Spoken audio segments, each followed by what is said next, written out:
Hello, gents! Because it's Beard History Month, I thought it would be fun to do some research into my bearded ancestors. Now, I guess I care about all my ancestors because without them I wouldn't be here, but I really just want to focus on the most important ones, and that's the bearded ones for today. And I have so many prominent bearded ancestors, it turns out, that I'm just going to call this Volume 1 because this is just my mother's side of my family. I'll do a volume 2 later that'll just be my father's side of my family. So let's get started with my rundown of my bearded ancestors, starting with number 1, James Brown. He's my great-great-great-great-great-grandfather. He was born in 1763 in North Carolina. He fought in the Revolutionary War. He's pictured here in the toward the lower right, but look at all the other glorious beards on here too. John A. Wolfe, he totally looks like a wolf man. Nathan Brown, Daniel Brown, Benjamin Brown, James S. Brown, Homer Brown Sr. and Jr., Ira S. Hatch, rocking the neckbeard, even Hiram Hartley with that impressive stash. I can't wait to discover what I can about all these early hairy ancestors that I have. Next up is Bradley Barlow Wilson Sr., another great-great-great-great-great-grandfather.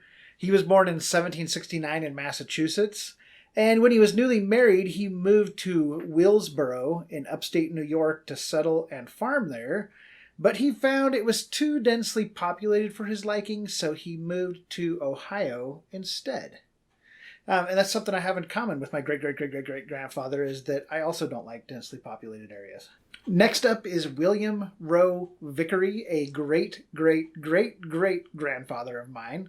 He was born in 1797 in England, and he immigrated to Buffalo, New York in 1855, where he spent the rest of his life.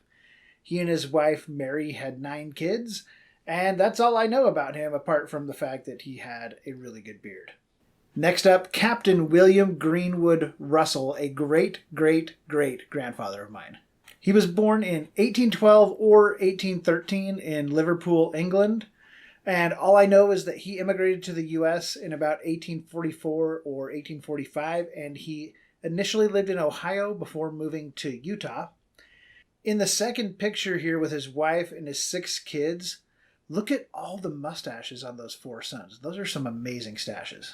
Next, I'll introduce you to Thomas Charles Wilson, a great-great-great-great-grandfather of mine. He was born in 1816 in Scotland. He had 7 kids, one of which was this handsome fellow, Robert Crichton Wilson. So now you're starting to see where I get my good looks from, right? Next up is George William Kirkham, a great-great-great-grandfather of mine.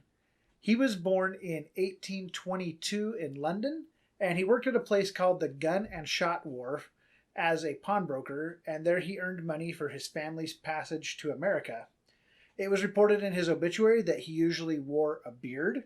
That's really all I know, but that is the most pertinent fact, probably of all, right?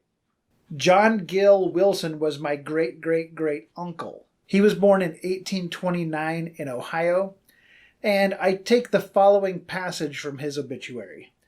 He was self-educated with a wonderful vocabulary. He despised hypocrisy, was outspoken, stood for truth and right, loved trees and shrubs, always kept a good garden, was known as a peacemaker. In his later years, he worked with the Indians who called him Little Bishop. Sounds like an interesting guy. Now let me introduce you to Lot Russin Sr., my great-great-great-grandfather.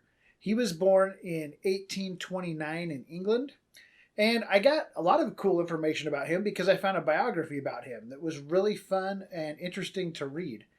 He worked in heavy machinery at age 7, and he suffered an injury to his hand and fainted from loss of blood, but as soon as he had his strength back, he went right on working there. He worked in mines, he worked in pits, he worked in a foundry, he built lots of homes.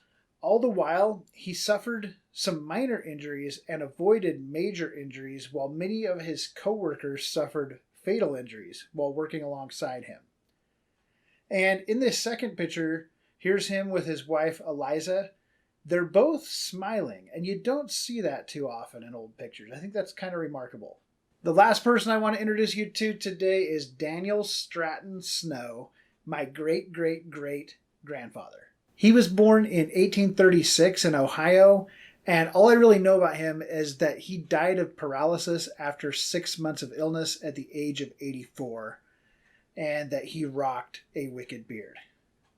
So that's a look at my hairy history, and I got all this information from FamilySearch.org. There's a lot of websites out there that you can search to try to find some of your hairy family history as well. Who knows what awesome stories are waiting to be discovered out there. Thanks for watching, and happy Beard History Month. See you soon, gents.